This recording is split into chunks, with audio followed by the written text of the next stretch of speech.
आषाढी यात्रेच्या सोहळ्यासाठी 25 ते 30 लाख भाविक आले असल्याचा प्रशासनानं अंदाज व्यक्त केलेला आहे. आलेल्या भाविकांना खरं तर आरोग्याच्या सुविधा देखील मुबलक प्रमाणात देण्यात आल्या आहेत. जवळपास 1.5 ते 2 लाख भाविकांनी खरं तर आरोग्याच्या सुविधा घेतल्याचा प्रशासनाकडून दावा करण्यात येतो. खरं तर आरोग्य विभागानं आज खरं तर प्रेस घेऊन सांगितले 1.5 लाख लोकांनी खरं तर याचा लाभ घेतलेला आहे. मात्र आपल्याबरोबर काही भाविक आहेत. काय सांगताल माऊली, तुम्ही खरं तर चालत आलात, कितवे वर्ष तुमचं वारीचं? 50 वर्ष. 50 वर्ष. आम्ही तुम्हाला चांगल्या सुविधा मिळाल्या आरोग्याच्या?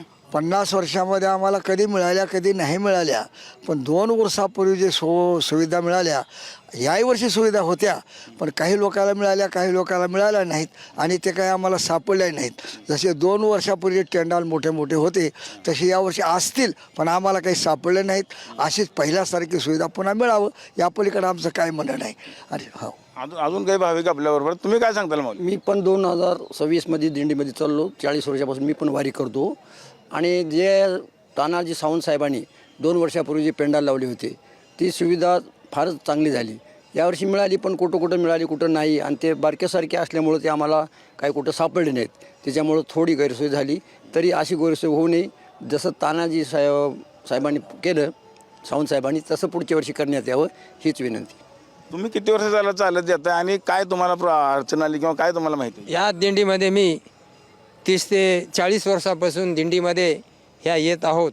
2 वर्षाखाली जे सावंतसाहेब आरोग्यमंत्री होते त्यांच्या काळामध्ये वारकऱ्यासाठी पाय मोडला तर पाय भेटत होते, चष्मा मोडला तर चष्मा भेटत होता. मोठे मोठे पॅलन या वारकऱ्यासाठी त्यांनी लावलेले होते. यंदा होते परंतु छोटे मोठे होते. पुढच्या वर्षी साहेबांनी मोठे मोठे पॅलन उभा करून सर्व आरोग्याची सेवा चांगल्या प्रकारे मोर्चा वर्षी करावं अशी आमची विनंती. पण आरोग्य विभाग म्हणते की 21 ठिकाणी ICU उभा केले होते, ॲम्ब्युलन्स होत्या, सगळी सुविधा होती, पण तुम्ही म्हणता की मिळत नाही. का तुम्हाला लक्षात आलं नाही? कुठं मिळालेच नाही साहेब. छोटे मोठे होते कुठंतरी होते. आम्ही कुठे ह्याच्या एवढ्या मोठ्या दिंड्या जास्त वारकरी. अजून काही भाविक आपल्याबरोबर आहेत. काय सांगताल, तुम्हाला काय अनुभव आहे?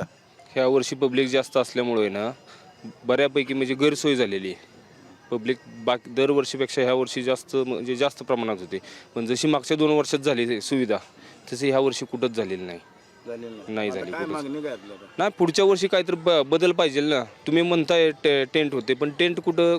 आम्हाला फक्त एकच टेंट भेटला आपल्या बेलबाजार ह्याच्यात नातेपुत्यात, तेवढाच एक फक्त भेटलेला आम्हाला. शहरामध्ये आलं, शहरात काय दिसलं नाही? शहरामध्ये आत्तापर्यंत खाली एक फक्त रेल्वे ब्रिजपर्यंत एक दिसला फक्त, पण तिथं भरपूर पब्लिक असल्यामुळं काय माणसांना बऱ्यापैकी म्हणजे सुविधा भेटत नाहीये.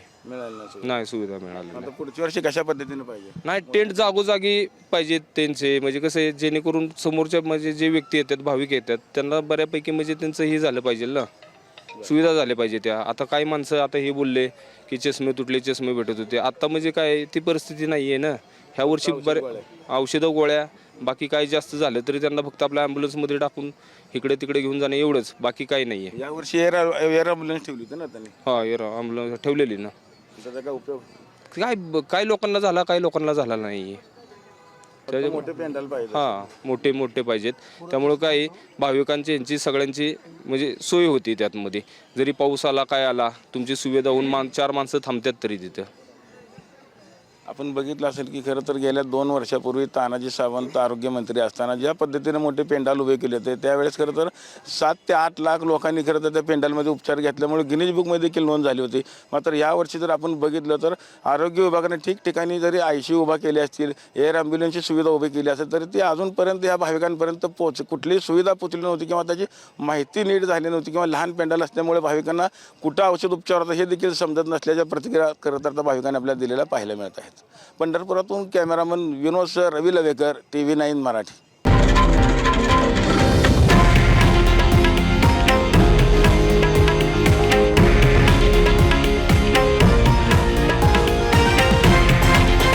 हे आहे देशातील नंबर 1 न्यूज नेटवर्क आणि आपण पाहत आहात TV9 मराठी, एकमेव.